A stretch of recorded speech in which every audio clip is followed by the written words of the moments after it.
Drawing this Nordic night sky is easier than you think, and I'm going to show you exactly how you can do it, no matter your skill level. Hello wonderful people, it's Genevieve, and my goal here on this channel is to teach you all about illustration and design. So if you're new, make sure to subscribe so you don't miss any of the weekly videos and so that you can join our wonderful creative community. And with that said, grab your drawing tools and let's get started.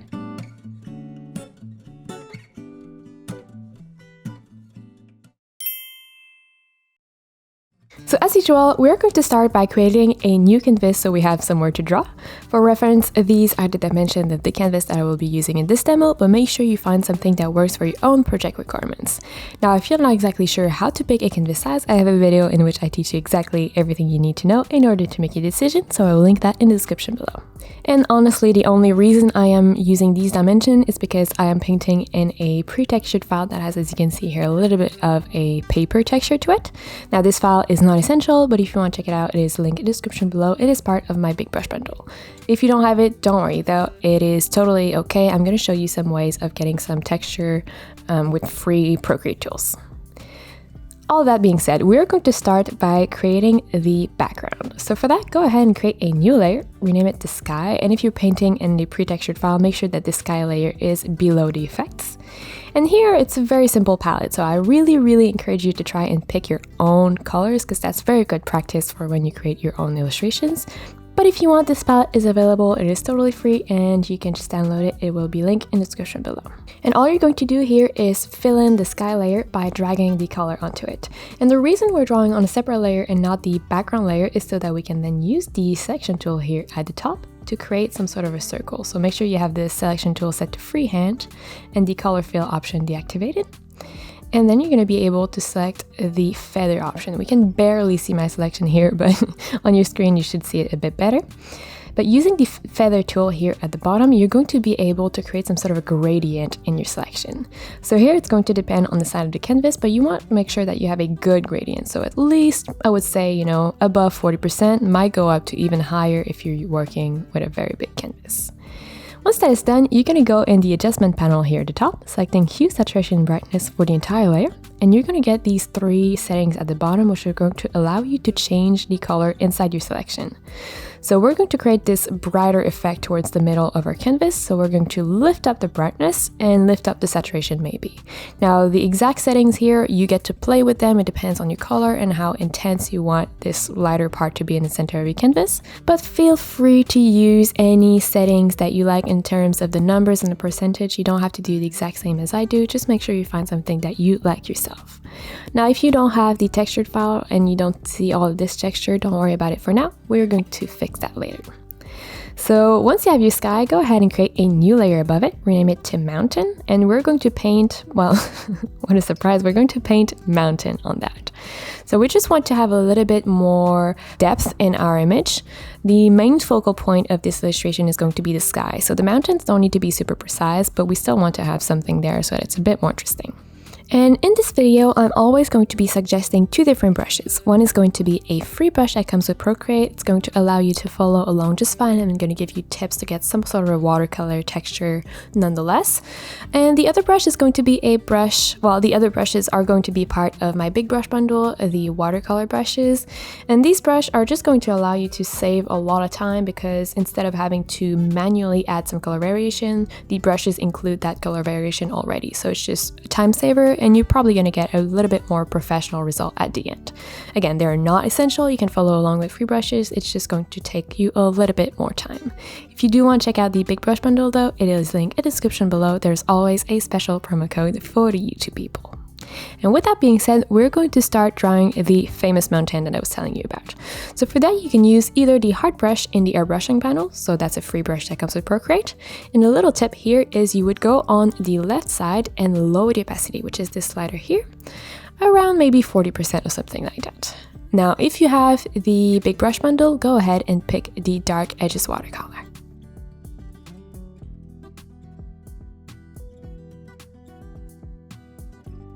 And for the color, we're simply going to take a darker, slightly more gray version of the blue. So you can either pick it in the palette, it's the one that we can barely see here, but you're going to see it on your iPad screen, or you can just manually do it yourself with the color that you picked yourself. So the mountains here, all we're going to do is super simple. We're going to draw, well, a mountain shape. So here you can really draw any shape of your choice. The one thing I would recommend though is trying to keep this in the fewest amount of strokes as possible. So what is really great with watercolor brushes as well as just the regular brushes when we lower the opacity is whenever we overlap the strokes, it gets darker and darker in that area, which is going to help us later. As you can see, it just happened right there. But yeah, this is going to be super helpful to create watercolor effects and texture. But for now, we want to try and draw the mountains in as few strokes as possible so that we have the least amount of this overlay as possible for now. But if you do have some, like I do, don't worry about it. We're going to blend everything later.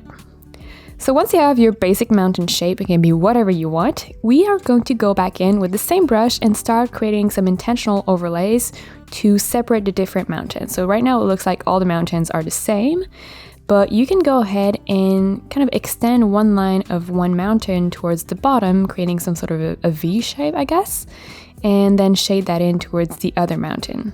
I must admit, I feel like I'm doing a terrible job explaining it with words right now, but just look on the screen and you understand what I mean.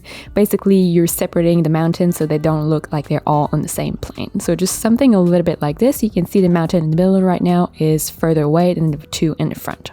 So basically, essentially, that's what we're doing now. You can also use the eraser. The brush I use for the eraser doesn't matter because we're going to blend it in later. But you can use the eraser to reinforce this contrast between the different mountains.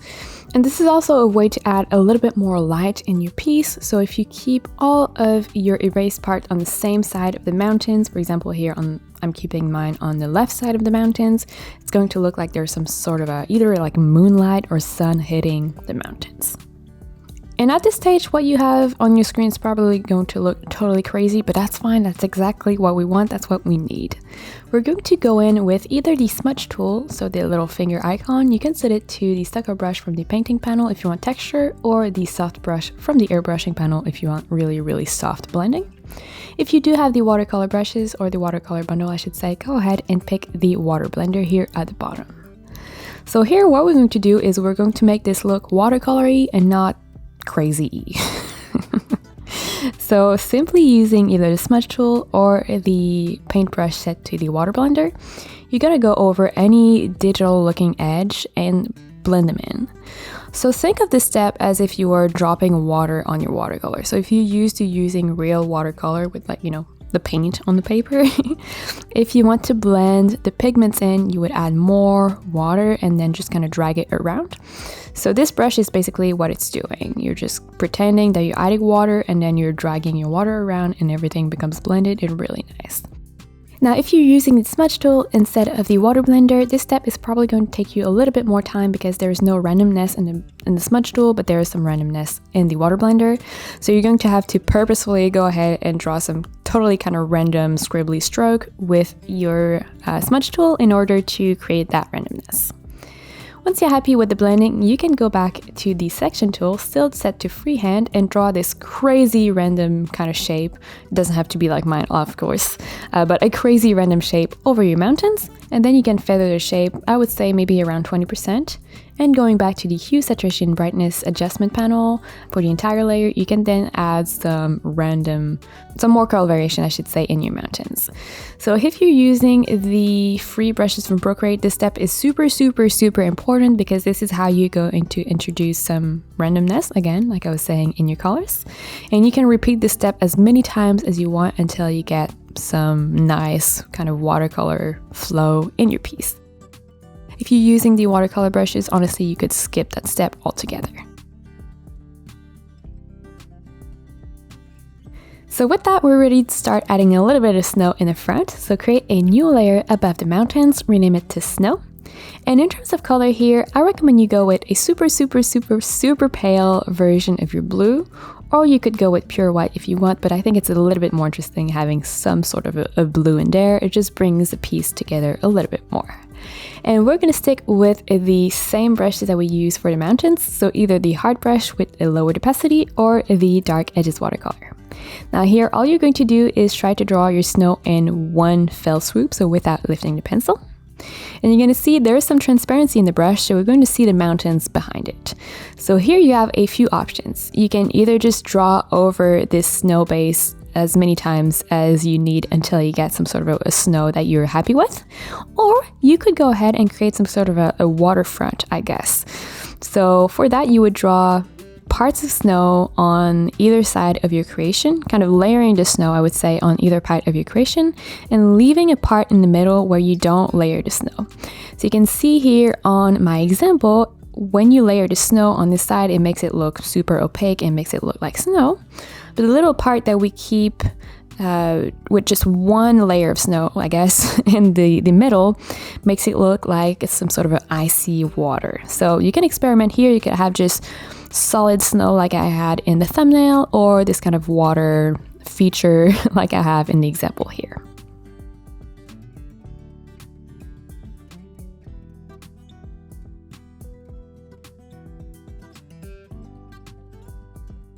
And were you happy with the general placement of your blobs, you're going to go back with either the water blender or the smudge tool if you're using the free brushes to blend the weird digital edges away. Make sure that if you have some sort of water feature in the middle, you don't blend the edges there, because otherwise it's going to just look super weird. So you want to keep the edges of the snow super crisp, but everything that is within the snow, you want to blend that so it doesn't look quite as crazy as it did while we were just laying down the shapes. So at this stage, we're going to clean up everything a little bit, and then we're going to move on to adding the constellations. So going back on the mountains layer, you're going to pick your eraser. Now here, if you have my illustration bundle, you can pick the eraser shape for the eraser. Otherwise, we're all going to go ahead and pick in the sketching panel the 6B pencil. A lot of people ask me which brush I use for my eraser. Honestly, I always use the eraser shape brush that I made for myself, and that is available, again, like I was saying, in the illustration bundle. But I don't want to start recommending multiple bundles within one tutorial. I feel like that's way too much. So here we're all going to use the 6B pencil, and it's going to work just fine. So all you have to do here is clean up the shape of the mountains if you want, and maybe clean up the snow as well if you want. It is totally optional.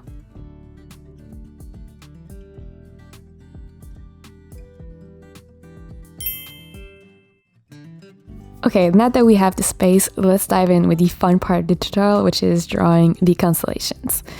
And here I'm going to show you a general technique, but feel free to draw any shape you want for your constellations. So we're going to start with a new layer above the snow layer. This one we're going to rename it to sketch, and it's going to be a sketch, so we're not going to see it in the final result. So feel free to use any color you want and any brush you want. I recommend using either in the sketching panel the HB pencil, or if you have the watercolor brushes, go ahead and pick the coloring pencil. And I don't know if you've ever played that game to either warm up before drawing or just spark up your creativity, but basically you take a piece of paper and you draw some random shapes, and then you try to find either a character, an animal, an object within the shapes, kind of like when you look at the sky and try to see what the clouds would look like. Well, this is what we're going to do here, or at least this is what I decided to do. So I'm just drawing some random shapes and then trying to see what the random shapes could turn into.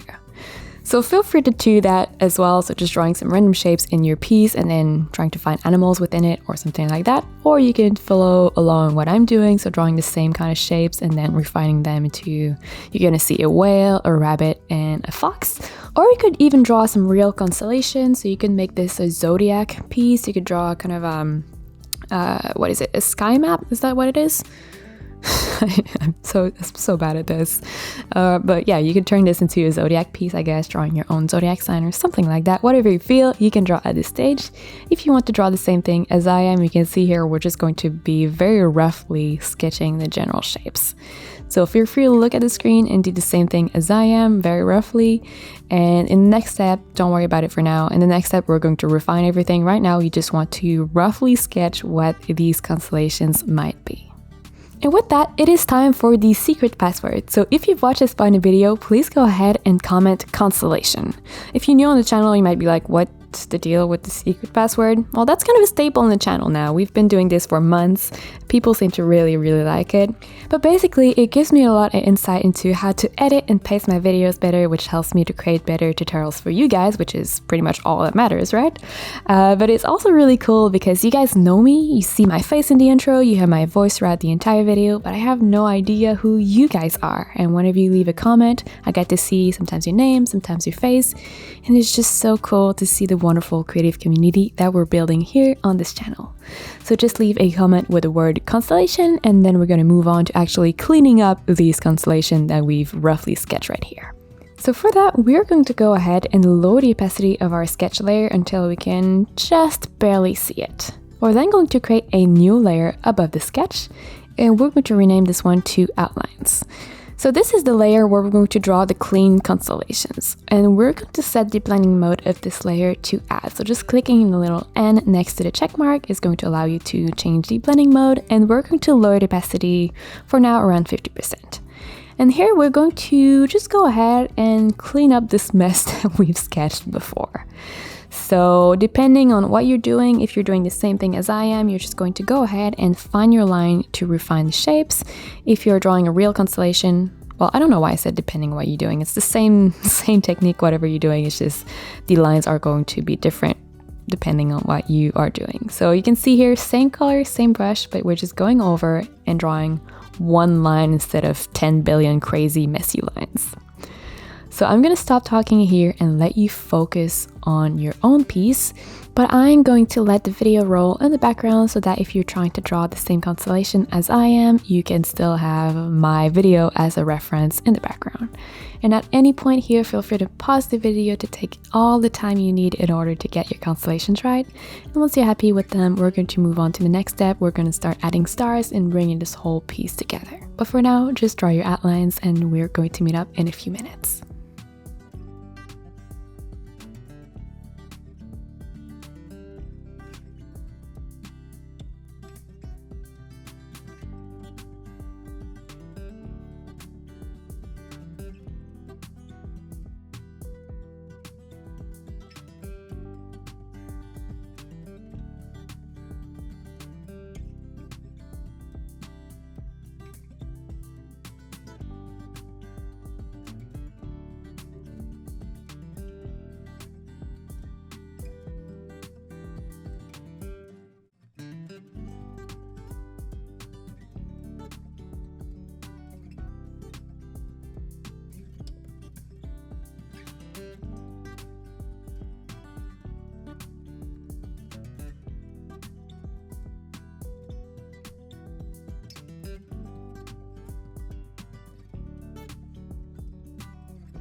Awesome, so once you're happy with your outlines, you can go ahead and hide the sketch layer so that everything looks so much better.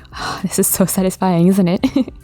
But we also have the opportunity here to move the constellations around a little bit, especially if you did this kind of random shape at the start, like I was telling you. You might want to use the selection tool, setting it to freehand to draw a selection about, or around I should say, some of your constellation or just one, and either tweak the rotation, maybe even tweak the size and the position. So just using the green handle here at the top to rotate, or the blue handles on the corner of your selection to either reshape or reposition your constellations. So make sure that your constellations are exactly where you want them to be. And we're going to start adding the stars, because right now it just looks like we have random drawings in the sky, which I don't know about that. So we're just going to create a new layer above the outlines, rename it to stars, and we're going to use the blending mode add again. This time we're going to let it at 100%. So for the stars, same brush, same color, you're just gonna go over some of the most important part of your constellations, I guess. So just drawing some little circles.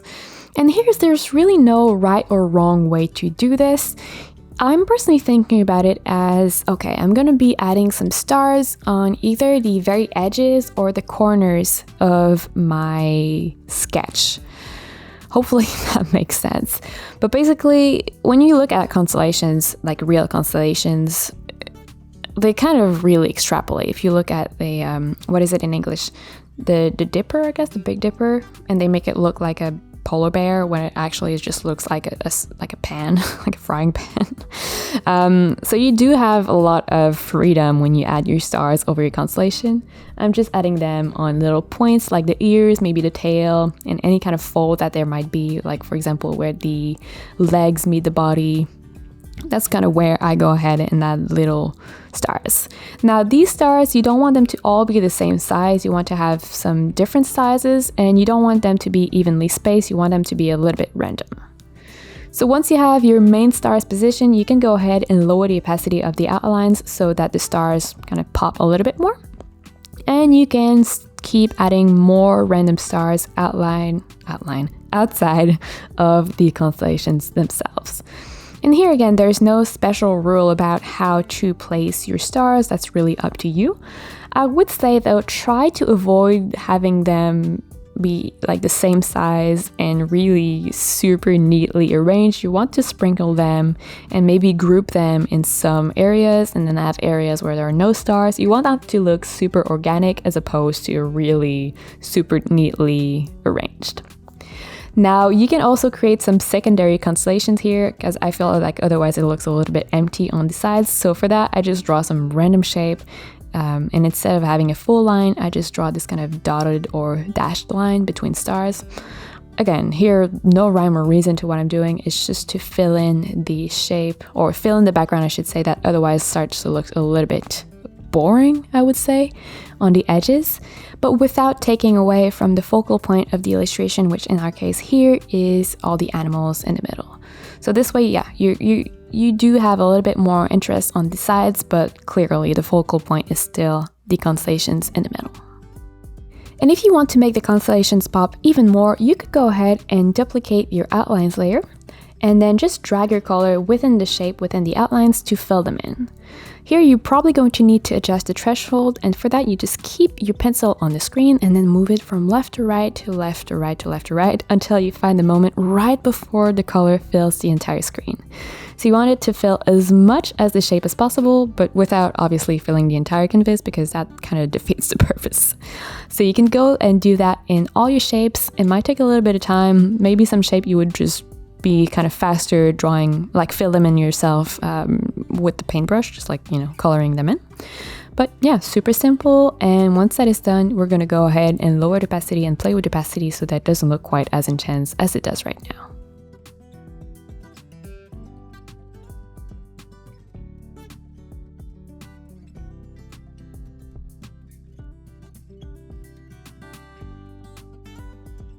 Now, in terms of the opacity, that's really up to you. It depends on the colors that you've been using in your own illustration and just how intense you want the constellations to be in the middle. I'm going to with very, very low opacity, and still with the blending mode add, so around 10% is more than enough for me.